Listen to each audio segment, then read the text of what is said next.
aparecer e vai anunciar a redenção com o justo Mashiach.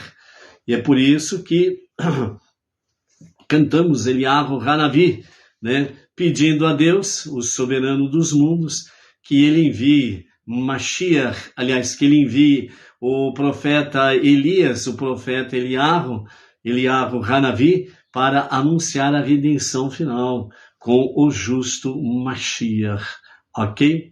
Então, nós estamos aí na nossa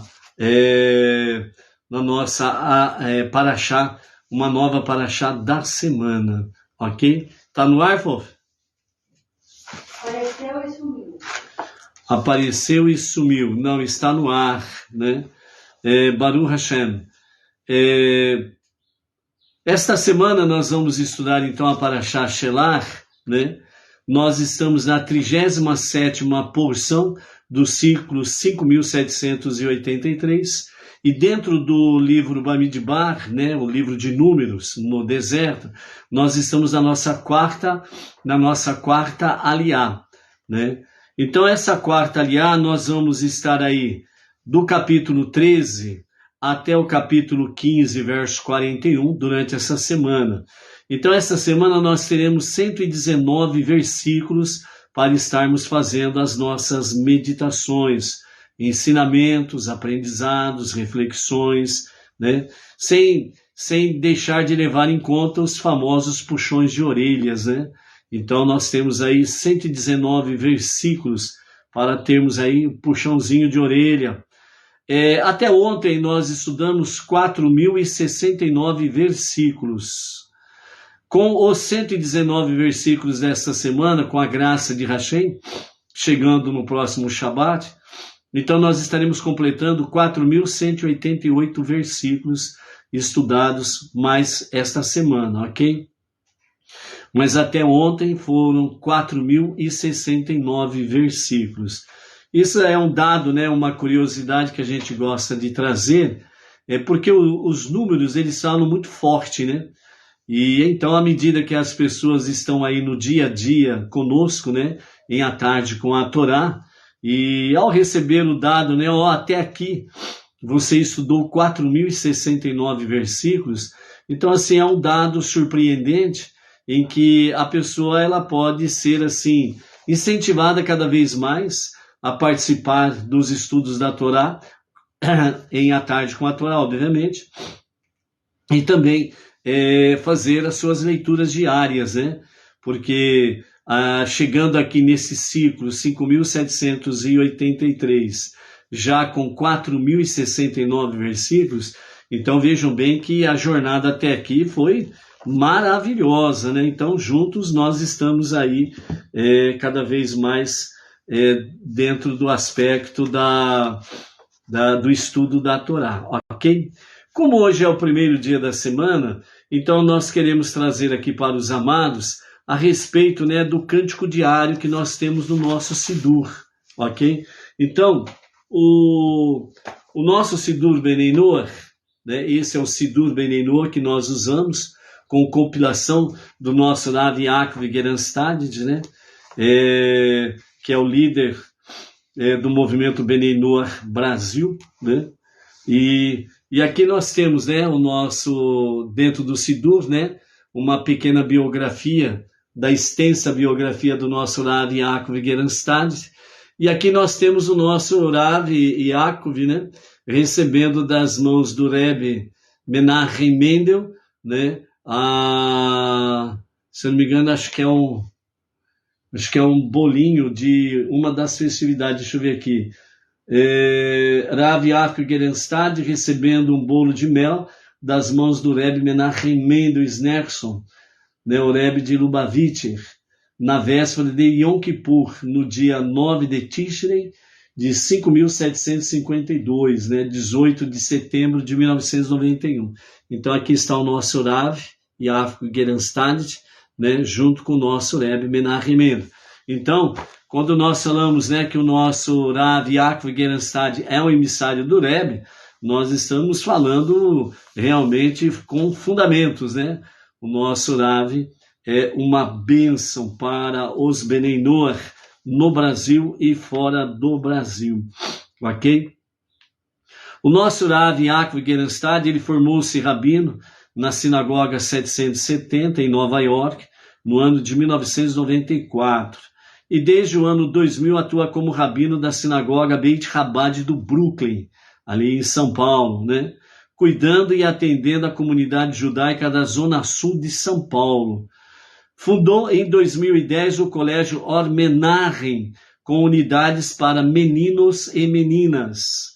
Desde 2012, baseando-se nos estudos do Rebbe de Lubavitcher, o Rav Yaakov Gerenstad iniciou um trabalho pioneiro no Brasil de divulgação das 7 leis de Noah, ensinando todo o povo brasileiro um caminho correto para servir a Deus, né?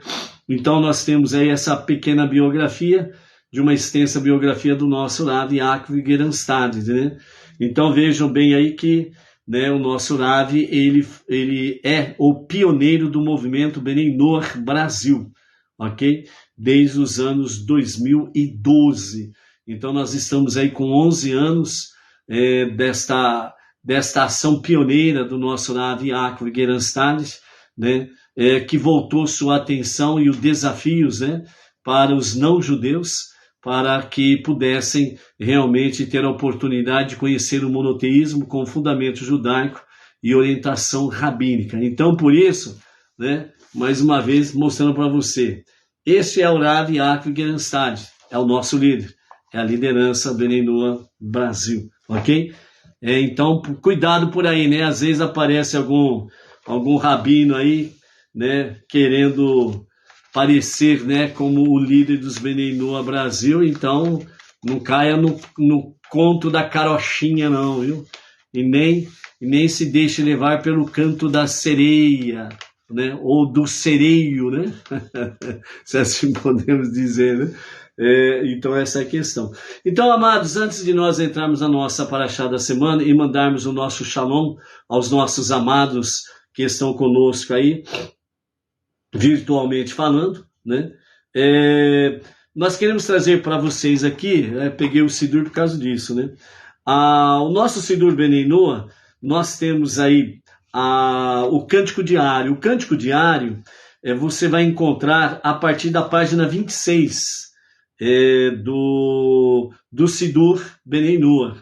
Então, a partir da página 26 até a página 30 até a página 30, você vai ter aí os cânticos diários, o primeiro dia da semana, o segundo dia da semana, o terceiro, quarto, quinto, sexto, né? O dia da semana.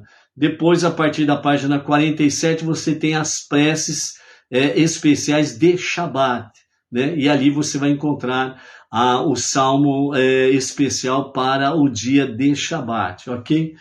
Então, o cântico diário que nós temos aí é uma bênção para aquele dia. Então, hoje é o primeiro dia da semana, então nós temos aí sempre depois do Shema, né, que se faz o cântico diário, a bênção do dia, sempre com salmos, ok?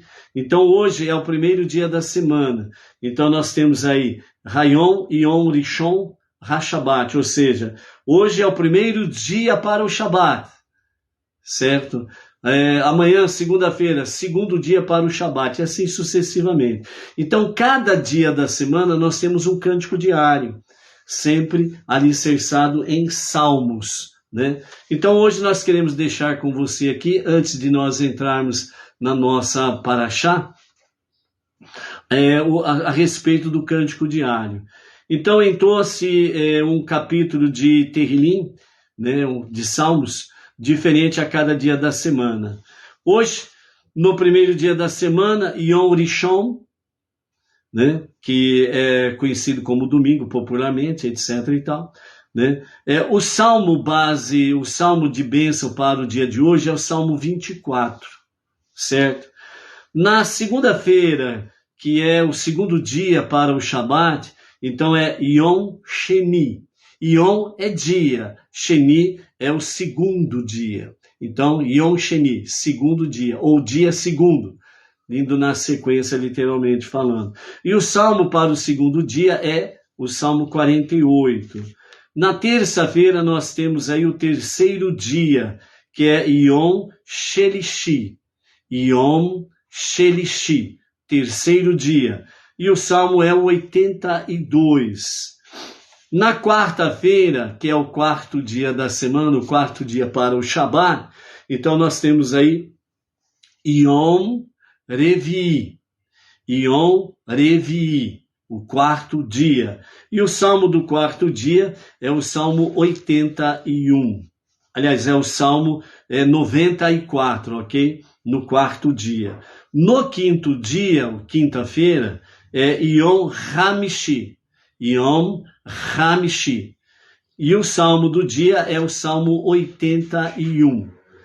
E no sexto dia, sexta-feira, o sexto dia para o Shabat, que é Yom Shishi. Yom Shishi, certo? E o salmo é o Salmo 93, né?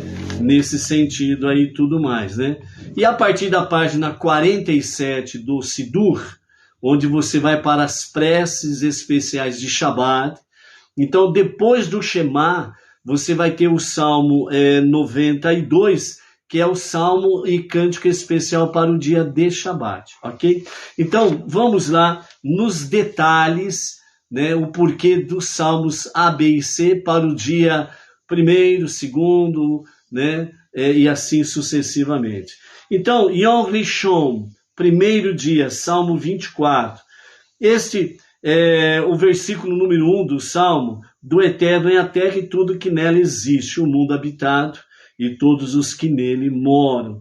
Então esse versículo é apropriado para o primeiro dia da semana, que tem conexão com o primeiro dia da criação. Deus foi então claramente reconhecido como o único governante, uma vez que nenhum ser, nem mesmo os anjos, haviam sido criados. Ele era único, absoluto. Segundo dia, Yom Sheni. Salmo 48, verso 10 diz: grande é o Eterno e muito louvado na cidade do nosso Deus, monte de sua santidade.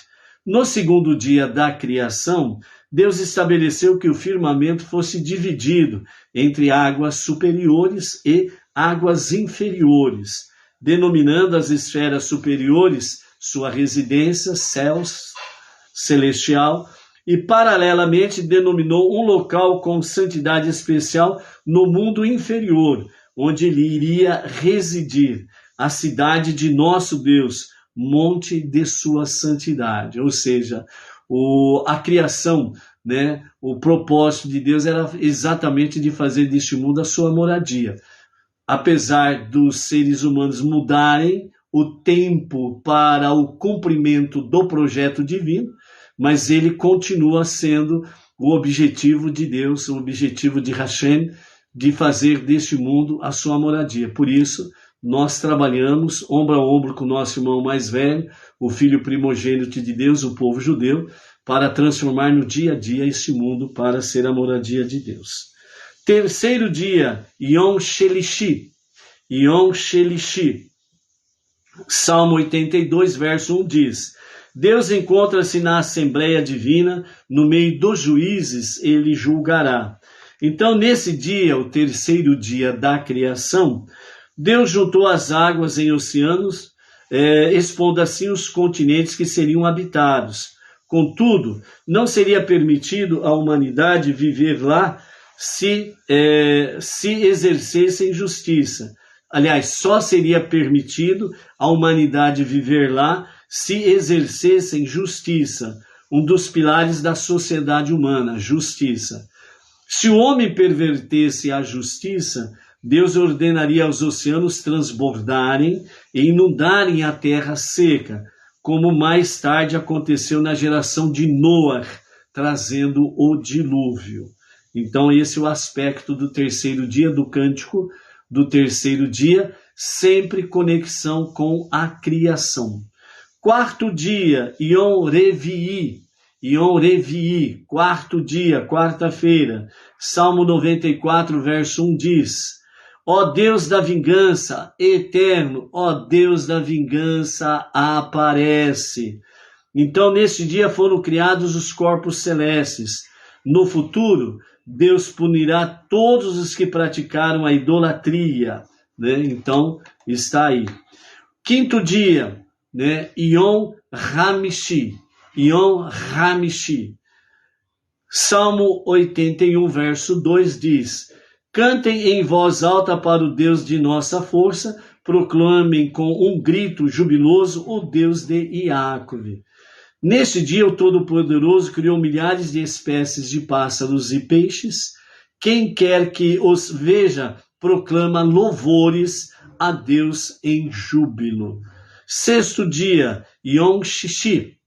O Eterno reina, ele está revestido de majestade, o Eterno está vestido de poder e ser cingido com toda a majestade.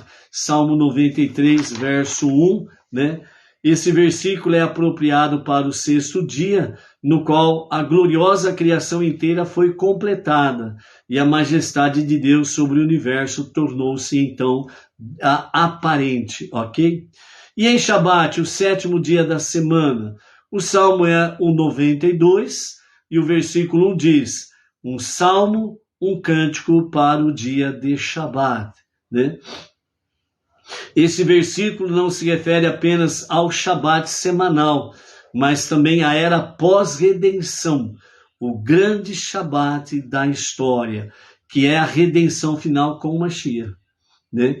E além da redenção final com o Mashiach, tem de fato a verdadeira, plena redenção no oitavo milênio, que é exatamente o Olam Rabá, o mundo vindouro, a vida eterna, ok? Então o Shabat semanal nos foi dado para servir de modelo para a era futura, a qual será total e eternamente boa. Da mesma forma como trabalhamos toda semana a fim de honrarmos o Shabat, assim nos preparamos agora para o mundo futuro, onde saborearemos dos frutos de nosso trabalho. Com a destruição do templo, a beleza da música cessou. As músicas e melodias atuais não captam a santidade ou a harmonia da perfeição espiritual inerente às melodias cantadas ou entoadas no templo, né? Então, por mais precioso, maravilhoso que sejam os cânticos atuais, né? E de fato temos aí excelentes cantores no meio judaico ortodoxo, né? As suas melodias maravilhosas ainda é muito pequeno diante da verdadeira melodia, das melodias que eram entoadas no Beit HaMikdash, o grande templo em Jerusalém, né? Na redenção final teremos realmente a restauração desses cânticos preciosos. Após a destruição do primeiro templo, o imperador Nebuchadnezzar, né? Nebuchadnezzar, que é o famoso Nabucodonosor, né? Que nome complicado esse, não é verdade? Levou um grupo de levitas cativos à Babilônia, observando-os chorarem e lamentarem-se. Então, os seus algozes, né? Os seus senhores, né? Por que estão tão tristes? Venham e alegrem-se antes de saborear a minha ceia. Toquem seus violinos para mim e meus deuses, exatamente como costumavam fazer para o seu Deus lá em Jerusalém. Então o imperador Nabucodonosor queria que realmente os levitas, né, cantassem na Babilônia diante dele, diante dos seus deuses, né? E qual foi a reação dos levitas? Vamos ver. Olhando uns para os outros, os levitas, um sussurrou ao outro: nunca. Nós que tocávamos no templo para o Todo-Poderoso, não devemos agora tocar para este anão, porque Nabucodonosor, a sua estatura era pequena, era uma estatura de um anão. Olha só a coisa como que era, né? Ele tinha uma baixa estatura. E como vamos tocar diante desse anão? Não vamos tocar diante desse anão e nem dos seus ídolos. Em vez disso, se tivéssemos nos empenhado em cantar ante o Todo-Poderoso, nunca teríamos sido exilados, né? Então foi um momento que também os levitas reconheceram, né, a sua culpa por causa da primeira destruição ali. Todavia, como poderiam desobedecer efetivamente a ordem do captor? Por quê? Porque desobedecer ao imperador Nabucodonosor significava morte. Então, como que nós vamos resolver essa questão? Então, no instante, eles engendraram um plano. Cada levi, ou cada levita, né, sem hesitar, decepou o próprio polegar da mão direita, erguendo os tocos dos quais jorravam sangue para Nabucodonosor, para que ele pudesse ver, e eles então lamentaram diante do imperador. Como podemos cantar a canção de Deus? Como está escrito no Salmo 137. Esses fatos são todos relatados no Salmo 137. Ok? Com os comentários dos sábios dentro do Talmud, dentro da Mishnah. E não vê que nossas mãos estão mutiladas e não podemos tocar nossos instrumentos? A reação de Nabucodonosor foi de fúria e ele acabou massacrando milhares de judeus cativos. No obstante, os levitas estavam contentes em não terem concordado em tocarem música perante os ídolos. E aí, nós temos uma lição a aprender nessa história, né?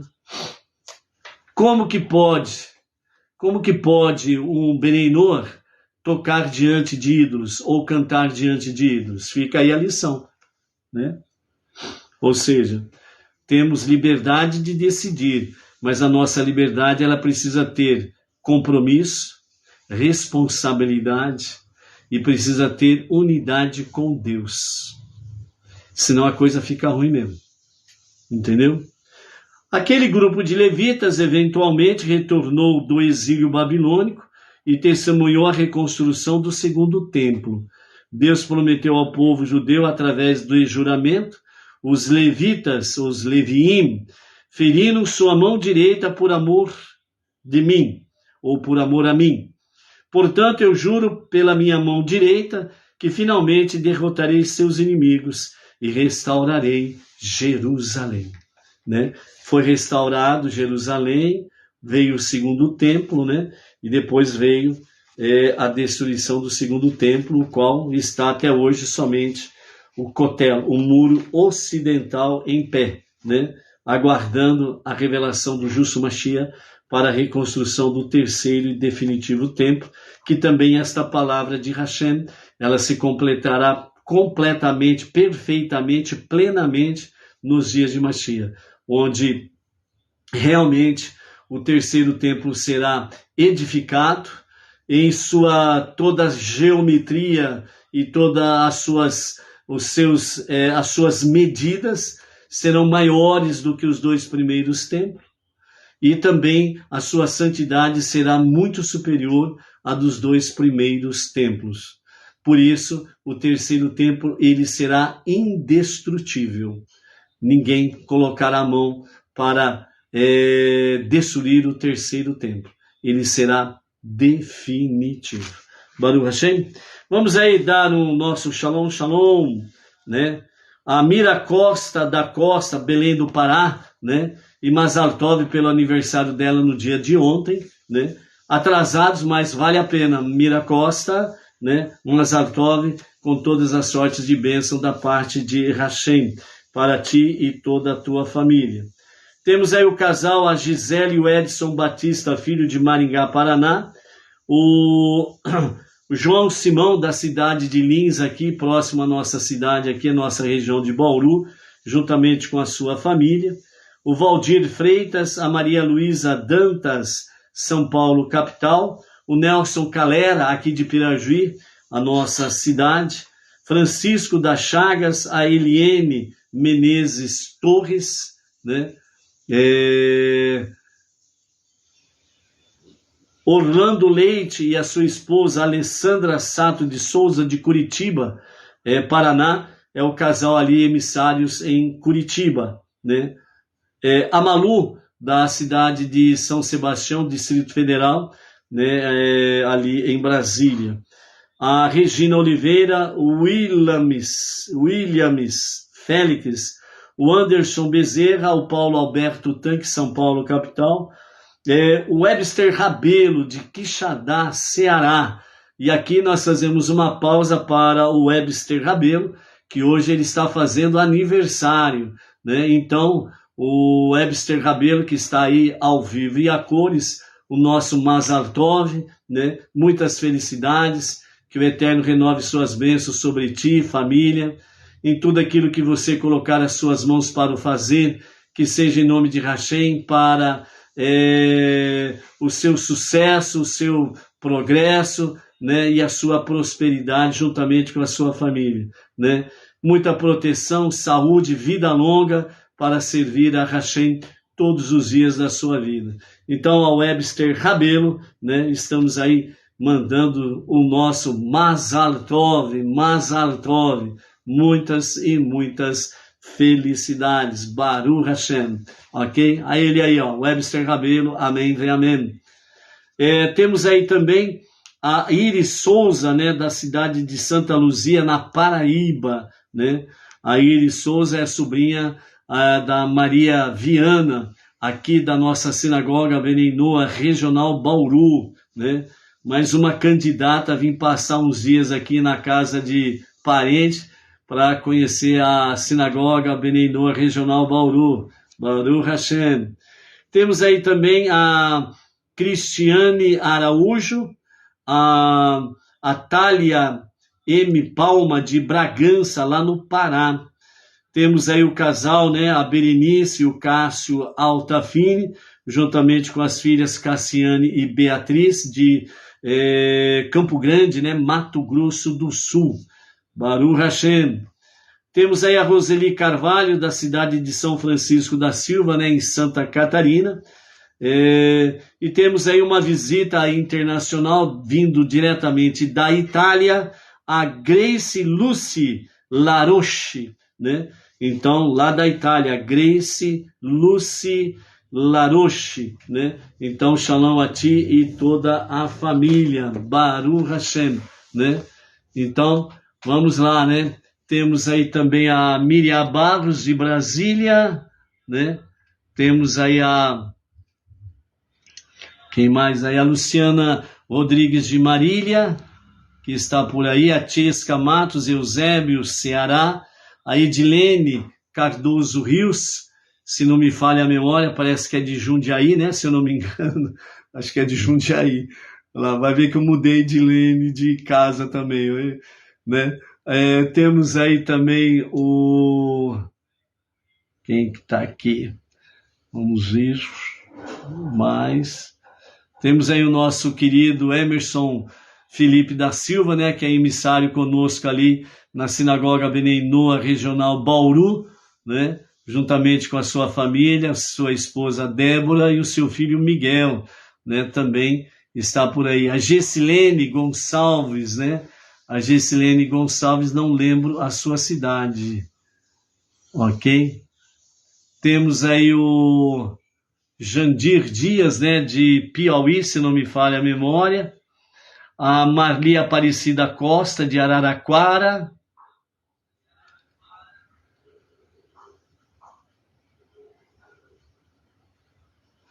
Aí, ó, a Edilene está falando que é de Montemor, interior de Campinas. Aí, ó, tá vendo? Ela é de interior de Campinas, cidade Montemor, Baruch Hashem, né? Próximo a Jundiaí. Ok. Então não te mudei muito para longe, né? Foi pertinho, mas já voltou, tá tudo certo.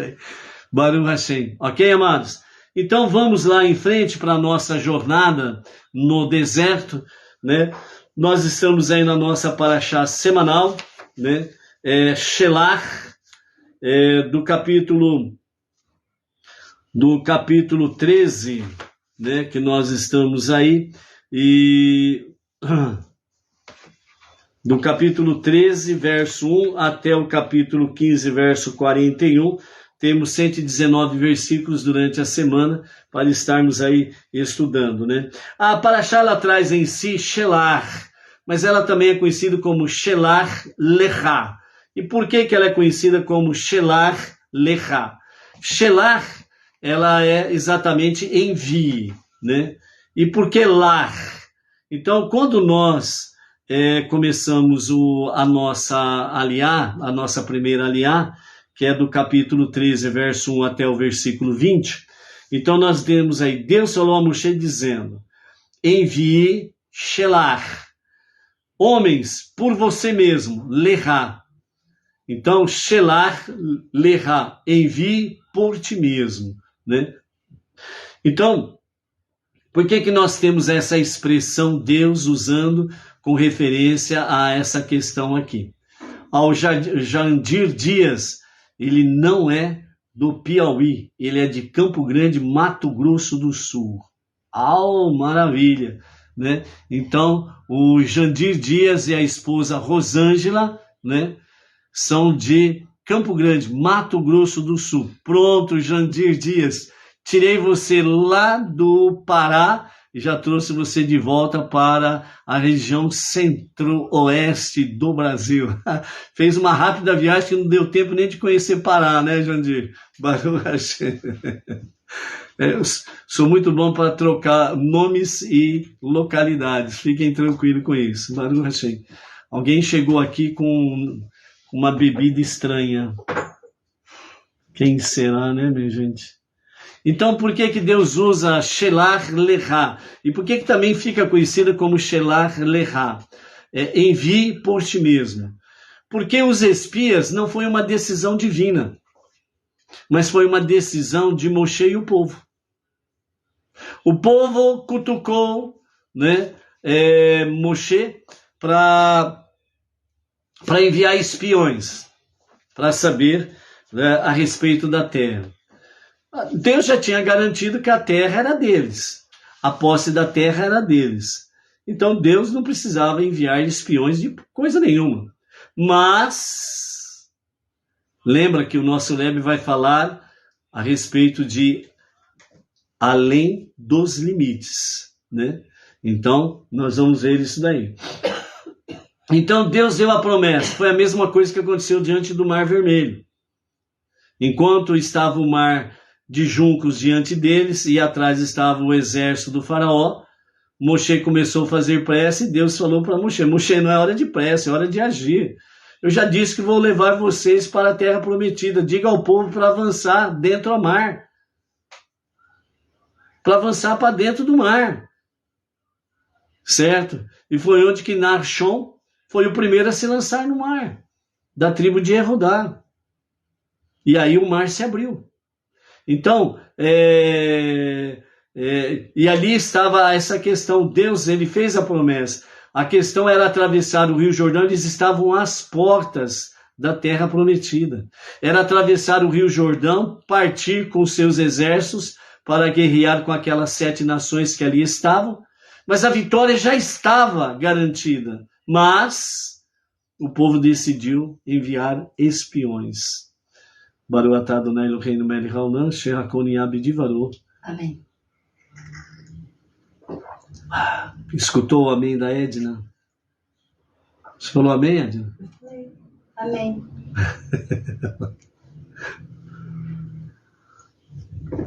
Amados, de forma análoga, porque não é vinho, né? Mas saúde, vida longa. É um cafezinho especial.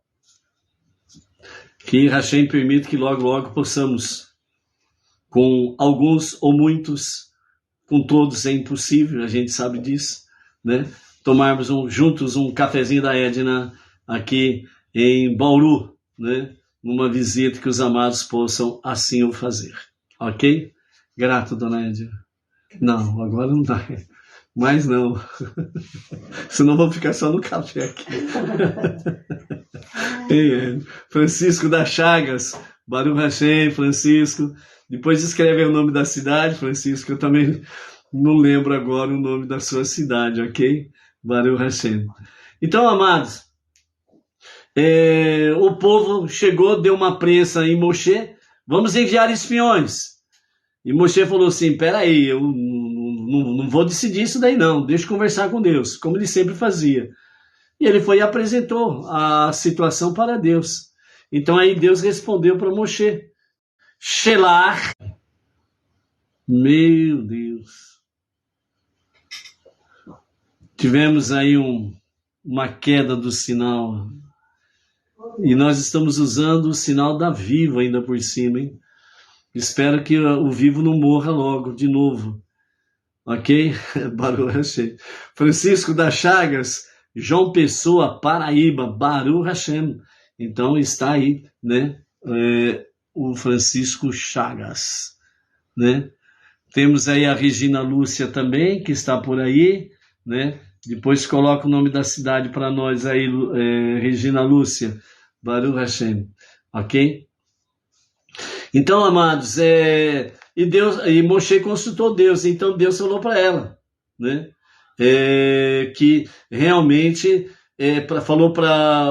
Deus falou para Moshe, né? Shelach lecha, envie por ti mesmo. Ou seja, Deus deu carta branca para Moshe decidir. Ele podia dizer sim ou não. Baruch Hashem, ok? Webster Rabelo, espero em breve poder conhecer a sinagoga Bnei Noah e alguns de vocês aqui em Bauru. Baruch Hashem. Não esquece de avisar para a gente colocar água no café, hein? Baruch Hashem. Ok, amados? Então vejam bem que a decisão ali, ela foi de Moshe e o povo. Ok? Então a decisão que Moshe tomasse, Deus estava apoiando. Então aí Deus orientou a Moshe, como ele sabia que Moshe ia realmente mandar os espiões, então Deus orientou Moshe dizendo, verso 2, né, que é Shelar lecha, né? Envie homens por você mesmo para explorar a terra de Canaã, a qual estou dando aos filhos de Israel. Mais uma vez, Deus está dizendo, eu estou dando. Não está no darei futuro, estou dando presente. Era só botar o pezinho lá dentro da terra prometida, a terra é vossa, pronto. Então envie um homem por cada tribo paternal, para cada um será um líder entre eles, né? Então nós vemos aqui que Deus estava falando para mandar um homem de cada tribo, ou seja, a tribo ela é contada de forma paterna, pelo pai. Então, a tribo de Reuven, Shimon, Yehudá, Isahar, Efraim, Beniamim, Zebulon, né, Yosef, Dan, Asher, Naphtali e Gad. Um homem de cada tribo. Então, aqui era uma questão, como era uma questão dentro de um campo militar, então as tribos estão sendo contadas pela casa paterna. Quando se trata de reconhecer um judeu, aí vem pela questão da mãe. A mãe judia, ela só pode dar à luz filhos e filhas judias. Somente filhos judeus e filhas judias. Por quê? Porque o sangue judeu dela é que vai ser dado ao bebê. E ele nasce com o sangue judaico, da mãe. Mesmo que ela case com um não judeu, os seus filhos serão reconhecidos como judeus. Então, essa é a questão. Ou nasce judeu, para ser reconhecido como judeu, ou faz a conversão para ser reconhecido como judeu, né? E a conversão para o judaísmo, né? A conversão para ser reconhecido como um judeu convertido, né? Não é um processo assim, não, ó. Tem muita gente que acha que ele é lindo e maravilhoso e vai assim, ó, né? Tem gente por aí, né, que pseudos rabinos, né, que estão vendendo a certidão de conversão, ou estão ludibriando as pessoas com curso de conversão. E isso leva, ó, pode levar 10 anos ou até mais. Entendeu? Então não é uma coisa assim, pá, bum, né? Ah, eu vou me converter ao judaísmo e pronto. Não, não, não. Não é mercado de peixe, não, entendeu? A coisa é séria. Então, por isso, os nossos mestres falam, entre eles Maimônides, né, que um não-judeu, a sua missão honrosa como não-judeu é estar entre os não-judeus, trazendo monoteísmo com fundamento judaico e orientação rabínica, trazendo mais luz divina, mais presença divina, para transformar este mundo, ombro a ombro com o povo judeu, na moradia de Deus. Então, tanto os não-judeus que assim o fazem, têm as mesmas bênçãos que o judeu tem. Certo? Ponto, acabou. É só honrar o teu chamado e ponto final. É isso que importa aí, tá bom? Então, dentro dessa questão, foram enviados então os homens de cada tribo. A tribo de Yehudá enviou Caleb, filho de Jefuné. E a tribo de Efraim enviou Oxéia, o filho de Num, conhecido como Josué. Ok?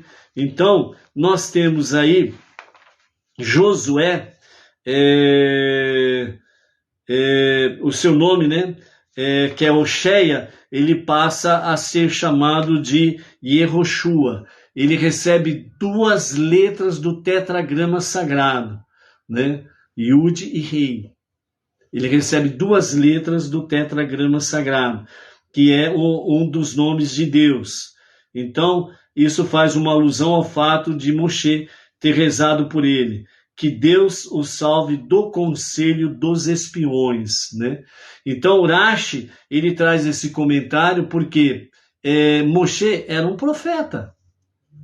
E Deus revelava as coisas para ele de forma clara e transparente. Então, segundo Urashi, quando Moshe ele troca o nome de Oxéia para Yehoshua, né? Exatamente, ele está trazendo esta bênção para o ex-Oxéia e agora Yehoshua, que popularmente ficou conhecido como Josué, mas é Yehoshua, certo? Então, nessa mudança de nome, Moshe abençoou Yehoshua, dizendo que Deus o salve do conselho dos espiões, né? Porque Moshe conhecia muito bem também a categoria dos outros espiões, ok? Então é isso daí. Agora, um detalhe que nós precisamos aqui, que Urashi, Maimônides e o nosso Rebbe Menachem Mendel nos chama a atenção, é exatamente quando nós encerramos ali a paraxá anterior, em que nós trouxemos aqui sobre Behalotecha, certo? O encerramento da paraxá da semana passada, que foi ontem, fala exatamente sobre a questão da falha de Miriam, né? Em que ela, por falar, né, sobre Moshe, não para Moshe, mas para o seu irmão Aharon, né? Então ela foi acometida de Tsaraat, né?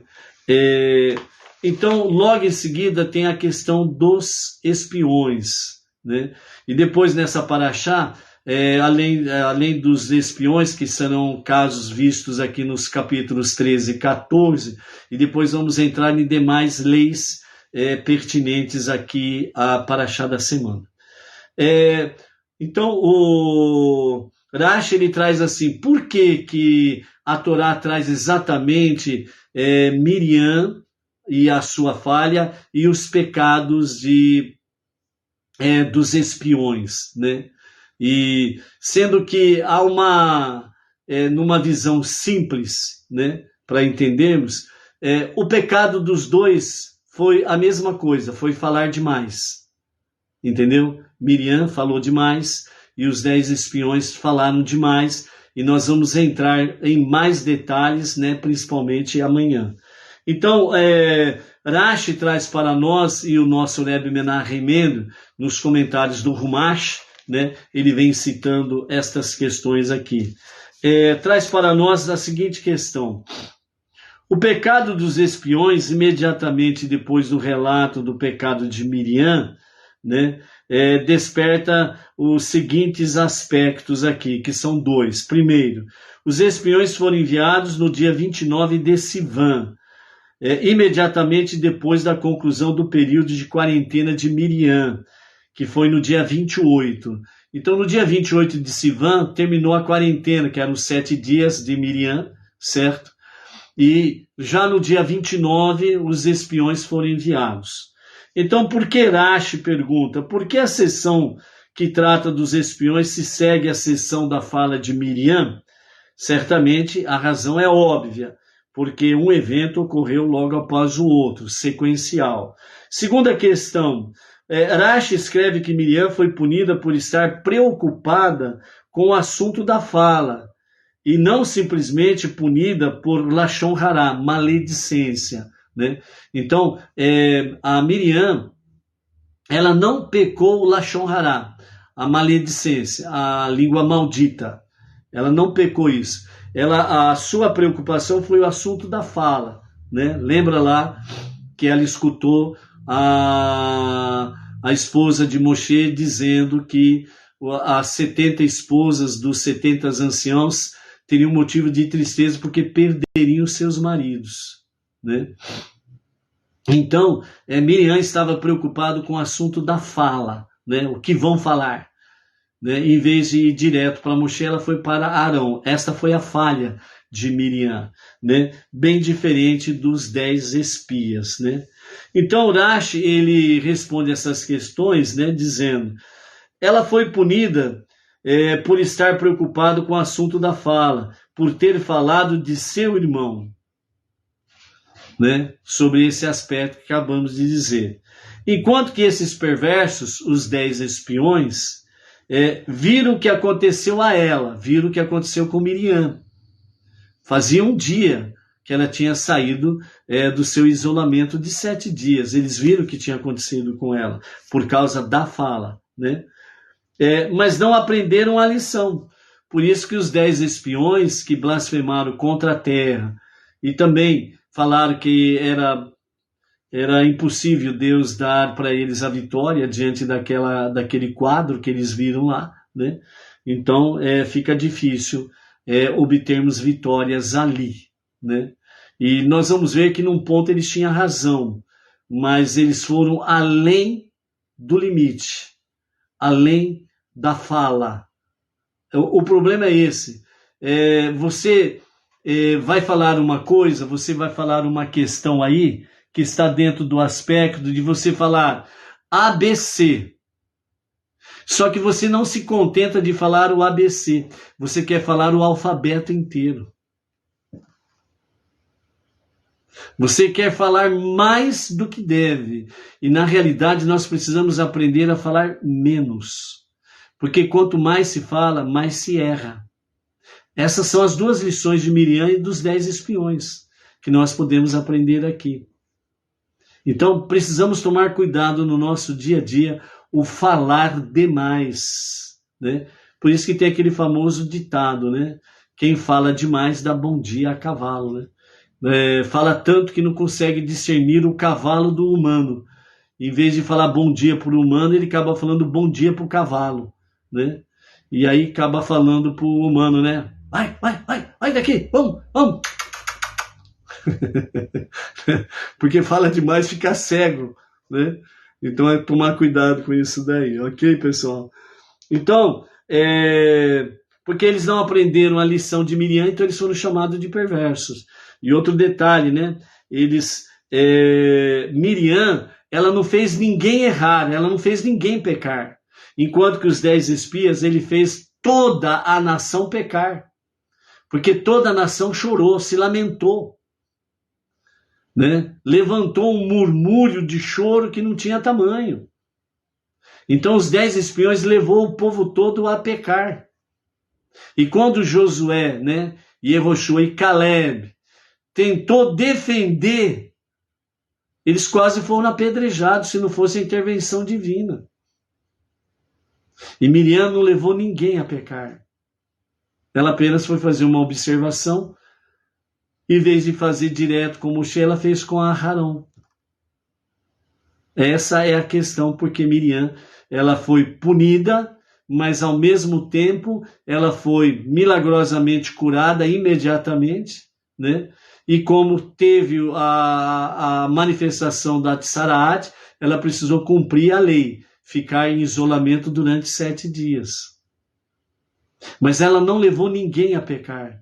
E os 10 espiões levaram o povo a pecar nesse sentido aí. Então, por isso, né, o pecado de Miriam e sua subsequente punição, os espiões foram terrivelmente irresponsáveis ao se permitirem repetir um erro similar, um erro parecido. Então, por isso, que nos comentários, né, os nossos mestres falam, os espiões foram incumbidos de coletar informações e não de decidir se a conquista era possível ou não. Era para eles apenas coletar informações e trazer as informações. Só que eles foram além. E esse ir além, ele levou o povo inteiro a pecar. Porque essa palavra além que eles foram, eles trouxeram juízo de que a terra não era boa, porque ela consome os seus moradores. Porque por onde eles passavam sempre tinha morte. Morte de pessoas importantes. E segundo o Talmud, o Midrash, fala que essas mortes ocorriam justamente para que a população daquela localidade, né, consternada com a morte de um ilustre do seu meio, eles estavam envolvidos no velório e eles não viam com que os espias iam passando. Eles não notaram os espiões, os espias. Então eles puderam realmente adentrar a terra, ver as localidades sem serem notados, não correndo assim nenhum perigo de morte. Então eles não compreenderam isso daí e vieram com informações, mas eles foram além das informações. Eles vieram com juízo final dizendo que não tem como tomar posse da terra prometida. Então isso foi ir além. Então o sinal que fica para nós é até onde que está o nosso limite. Nós não podemos atravessar o limite. O limite que atravessarmos é perigoso. Pode nos trazer sérias consequências negativas. Entendeu? É essa questão, o nosso limite, que não podemos ir além. Dentro desse mesmo aspecto, né, há uma expressão, né, muito cuidadosa e comum no meio judaico, né, de colocar cercas em torno da Torá. O que significa colocar cercas em torno da Torá? Então, né, o Pirkei Avot traz para nós, né, uma explicação, vamos falar de forma bem simples e bem resumida, dizendo o seguinte: os limites são, o judeu não pode passar do limite das cercas da Torá, e os não-judeus não podem invadir os limites da cerca para dentro da Torá. Por isso que nós precisamos de orientação rabínica, para saber até onde vai o nosso limite, para que nós não venhamos atravessar além do limite e venhamos assim a pecar. Então, por isso, o monoteísmo com fundamento judaico e orientação rabínica é para que nós aprendamos a respeitar os nossos limites como Benei Noach, para não irmos além da cerca. Entendeu? Nós não podemos, em hipótese nenhuma. Eles não podem invadir as nossas prioridades. Nós não podemos invadir as suas prioridades. Então significa que, tanto para o judeu, há um limite para que ele possa adentrar no meio não judaico. Assim como para os não judeus, os Benei Noach, há um limite para não adentrar nas prerrogativas do povo judeu. Por isso, um exemplo que nós vamos dar aqui, ó. A nossa kippá, ela tem uma identificação Benei Noach. E qual que é a orientação rabínica? O não-judeu pode usar kippá? Pode usar kippá. E qual é a orientação rabínica? Que tem a identificação Benei Noa. Por quê? Porque o Benei Noa, o não-judeu, ele pode ir e vir com muito mais liberdade do que o judeu. Então, de repente, num dia de Shabat, que o judeu guarda o Shabat, o não-judeu, o Benei Noa, honra o Shabat, ele pode ir e vir tranquilamente. Ele pode ligar o seu carro, ir para cá, ali e acolá. Ele pode ir lá no mercado, ele pode ir aqui, ele pode ir lá, ele pode acender fogo, etc. e tal. Então, se alguém vê um não-judeu de kippah, que não tem a identificação Benei Noa, ele pode confundir você com um judeu, e essa pessoa ela pode blasfemar contra o povo judeu por causa de você. E isso não é bom. Entendeu? Isso não é bom. Por isso a identificação Benei Noa é para que realmente nós possamos falar às pessoas. Eu sou um não-judeu, tenho um estilo de vida judaica, a nossa fé é monoteísta com fundamento judaico e orientação rabínica. Então, como não-judeu, eu posso ligar o meu carro no Shabat, eu posso vir aqui no mercado comprar como não-judeu. O judeu, o meu irmão mais velho, ele não faz isso, porque ele guarda. Ele permanece dentro dos seus limites, ele permanece dentro da sua casa, da sinagoga, até o encerramento do Shabat, e depois volta à sua prática normal. Então, é essa questão que traz para nós aqui a questão dos espias, a questão de Miriam e os 10 espiões. A lição que fica é, nós precisamos tomar cuidado para não irmos além do nosso limite, entendeu? Então, não podemos ir além do nosso limite. E quando Deus fala exatamente sobre essa questão, Shelach lecha, envie por ti mesmo, então era Moshe que estava automaticamente subindo as suas responsabilidades diante dos fatos. No finalzinho da nossa primeira aliá, né, continuando no capítulo 13, nós temos aí então, a partir do versículo 17, onde Moshe passa as instruções para os espiões, para os espias. Moshe os enviou para explorar a terra de Canaã, e ele lhes disse: vão por este caminho ao longo da fronteira do sul, até atingir o mar, e então vão pela costa oeste até atingir Ramat, que é próximo ao Monte Or. Vejam que tipo de terra é esta. Então vejam bem o que eles tinham que fazer. Vejam o tipo de terra que é esta, as pessoas que ali vivem, se são fortes ou fracas, há poucas delas ou há muitas delas, como é a terra que elas habitam. Ela é boa, com poços e águas nascentes, e esses são ruins. Como são as cidades em que os habitantes vivem, certo? São cidades abertas ou fortificadas? Como é o solo, fértil ou estéril? Há pessoas justas entre elas, que são como árvores que protegem seu povo ou não? Sejam corajosos e tragam alguns frutos da terra. Estava na estação em que as primeiras uvas amadurecem, né? Então, aqui estavam as instruções daquilo que eles tinham que fazer. Era para colher informações. E um dado que nos chama a atenção aqui, exatamente aí no final do versículo 20, onde Moshe diz: há pessoas justas entre elas, que são como árvores que protegem seu povo, ou não? Porque Moshe queria saber disto.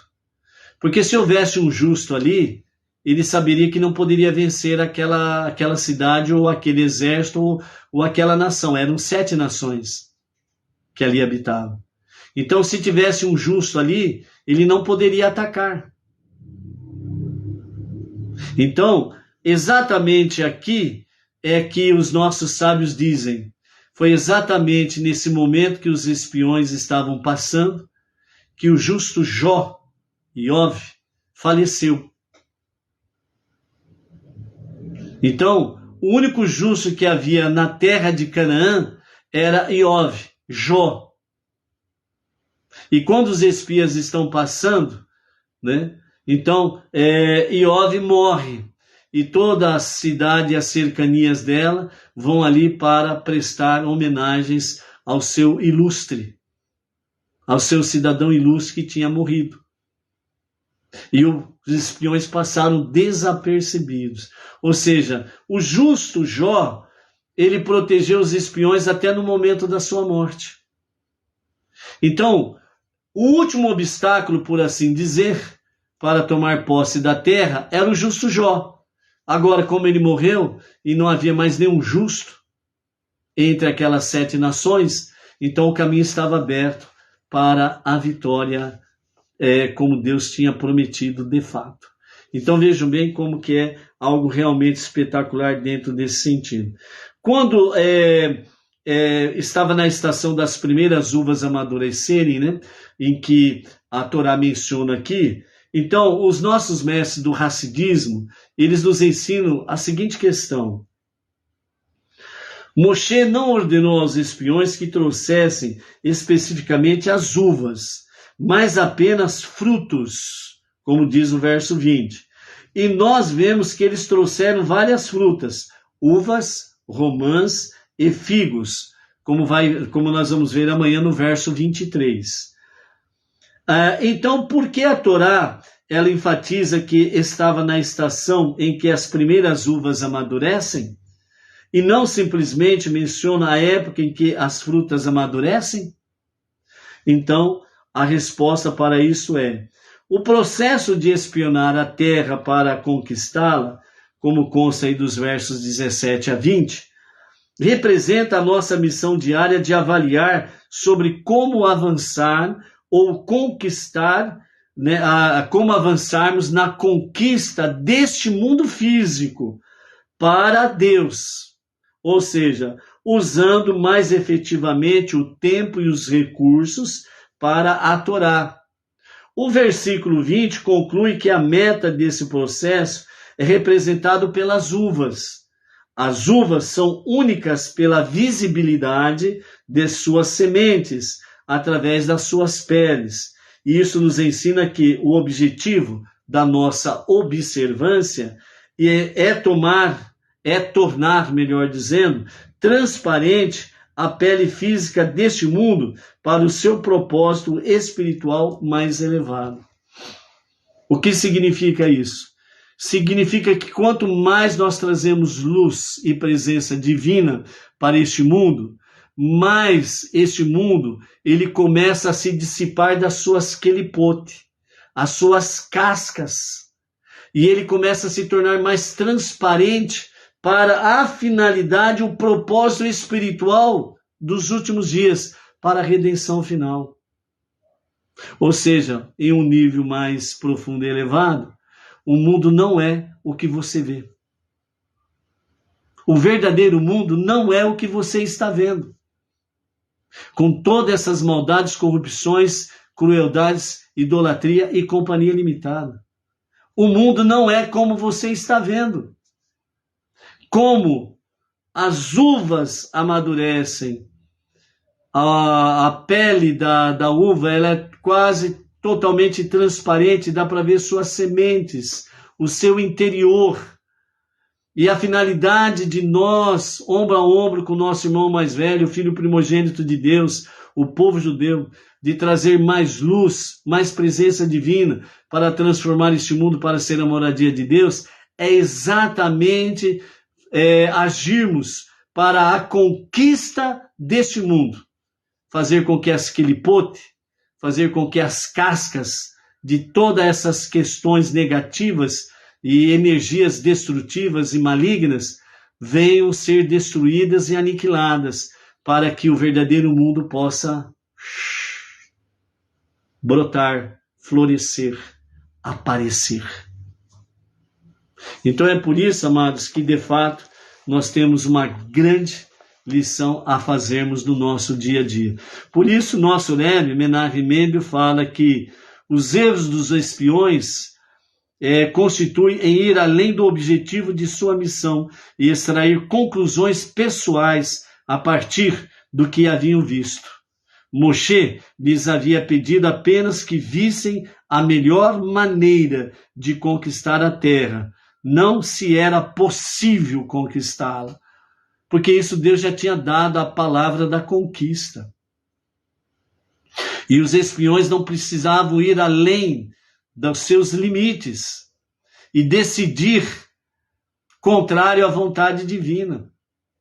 Então, por isso, dos espiões aprendemos o seguinte: mesmo quando nos servimos de nosso entendimento intelectual para cumprir a nossa missão divina, devemos ter em mente que o estamos fazendo porque Deus o quer, fazendo uso do nosso intelecto com o único fim de chegar àquela verdade objetiva, em vez de ficar juntando evidências que apoiem algum outro objetivo diferente, ou seja, de forma consciente ou inconsciente. Nós não podemos pensar e agir com um objetivo diferente além daquele que Deus propôs para nós. Transformar este mundo para ser a moradia de Deus. Então você não pode entrar nem com mais, nem com porém, com tudo, e não sei o que, não sei o que lá. Ah, eu penso, eu acho. Isso é lixo. É lixo. Diante da vontade divina. Ah, eu acho que é assim. Ah, eu penso que deve ser diferente. Foi o que aconteceu com os espiões. Por isso que eles são chamados de perversos. Por isso que eles são chamados de perversos. Porque eles foram além do limite deles. Eles falaram no lugar de Deus. Eles falaram acima de Deus. Deus já tinha dado a vitória. E eles vieram e falaram: não tem como ter vitória. Não tem como conquistar isto. Então é ir além do limite. Então nós, Bnei Noah, no monoteísmo com fundamento judaico e orientação rabínica, nós temos os nossos limites. E nós não podemos ir além dos limites. Ou seja, eu não posso decidir por aquilo que Deus disse não. Eu não posso dizer sim. E aquilo que Deus disse sim, eu não posso dizer não. Então o nosso cuidado, o nosso zelo precisa ser: eu preciso tomar cuidado para não ir além do meu limite. Até aqui Deus me ordenou ou me orientou a fazer. Então eu vou até o meu limite. Ponto final. Ponto final. Demos o exemplo da Kippá. É um exemplo simples, para você poder, a partir daí, ver as outras dimensões dos nossos limites. Baruch Hashem, conto com as preces dos amados para o nosso plantão da noite, né? E vamos em frente aí, que nós estamos apenas nos primeiros versos dos 119 versos que temos durante a semana para fazermos a nossa reflexão. Ok? Grato pela sua presença, grato pelo seu carinho, grato pela sua fidelidade, no sentido de juntos estarmos estudando a Torá e estarmos juntos em A Tarde com a Torá. Por isso, vamos curtir, vamos compartilhar, e quem não é inscrito lá no canal, né, do YouTube, vamos lá se inscrever. Estamos com um problema sério com o nosso computador caseiro, e nós somos limitados às ações do celular, né? Para poder baixar no YouTube, compartilhar, etc. e tal, né? Então, amanhã vamos mandar para o técnico a nossa CPU, que já estamos com a 3ª placa-mãe queimada, misericórdia. Então, eu não sei o que eu faço. Então, que Deus nos dê a direção e orientação daquilo que deve ser feito, que não é fácil, não. Vamos em frente. Amanhã, com a graça de Hashem, estaremos juntos aqui. Ok? Shalom, shalom. Até lá.